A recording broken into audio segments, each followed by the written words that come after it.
So I chase the bucks, your friends looking like you changing up. Remember back when I would chase the bus, niggas is racing for short durations, running from their sins. When I was just a kid, running from my pen, people is talking, I Tony Hawk them, I swear to ground.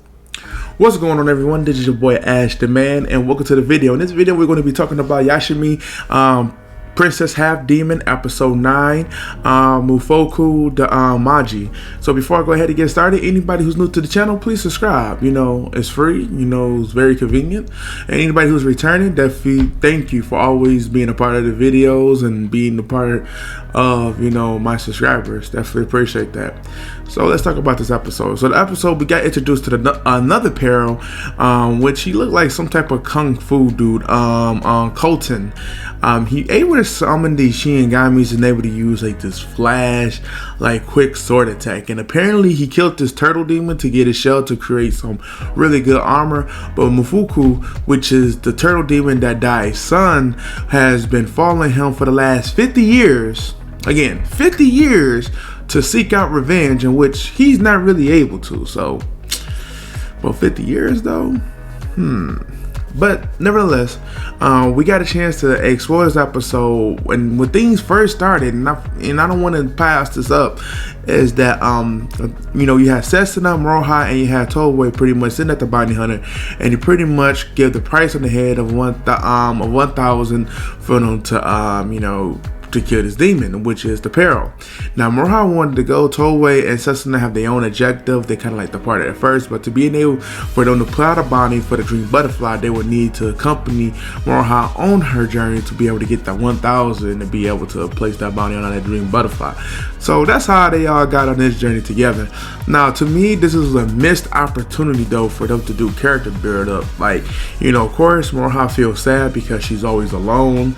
So and that's a mystery in itself, and I'm gonna get back to that later. But she pretty much seen them following her. She raced a little bit, they caught her to her, and then they was back on the same page. Like, they did not revisit a reason why they was following her. Maybe they saving it for another episode, and this could be the reason why, is because they didn't intentionally finish Toten off. You know, throughout the episode, we got a chance to see them fight him, and at the first encounter, it didn't work out so well. You know, they couldn't penetrate his armor. The two Shinigamis that he summoned just kind of like overpowered him, so they separated themselves. He ended up following him. They ended up asking Meifuku, you know, what's the deal, and he ended up letting them know. He becomes Toei's armor. She was able to not just extract, but to insert her demon energy into this armor, to where the spirit of Meifuku's father was able to kind of help them out in the way to destroy the armor and gain upper hand on Tuntan, you know, the peril. And yeah, they ended up successful. They took down everything, you know, later on. And I think that's why, because Toten pretty much escaped the scene, but however, he pretty much sets his sight on getting his revenge on him. So that's not the first and last time we're going to see him. We're going to see him again. But yeah.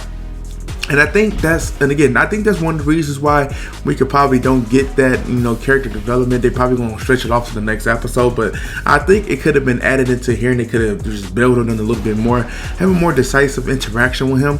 Because at this point, I just felt like they gave more attention to a demon who really is not going to have that much attention in the story, not unless if this the person supposed to be like they shippo, but I don't think that's the case. There's too many, like, you know, like focus of this episode going somewhere, so I don't think they had a directive this week. But one of the things that stood out to me the most is when Meioj said she always been alone. So returning back to episode 8, where we seen a little clip of Inuyasha and Kagome pretty much departing away from Meioj, and Shishomaru and the demon of the west was approaching Inuyasha draw his sword out. I'm not sure if it's some tradition that the dark demons have to do, but however, Meioj has been alone for so long. She doesn't, and I take it, she doesn't have any memories of her mother or her father. So it's just kind of crazy. So yeah, that's one of the things that stuck along. This episode this week was, I ain't gonna say it was bad, but it was meh. It could have been better. But hopefully with episode 10, they can kind of like boost things up of what they set up in this episode. I think episode 9 does have some strong points. It just wasn't delivered, and I think they're going to deliver in the episode 10. Maybe.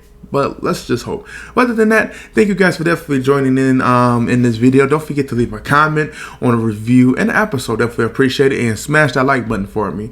Other than that, I am out. I'll take it easy now. Peace.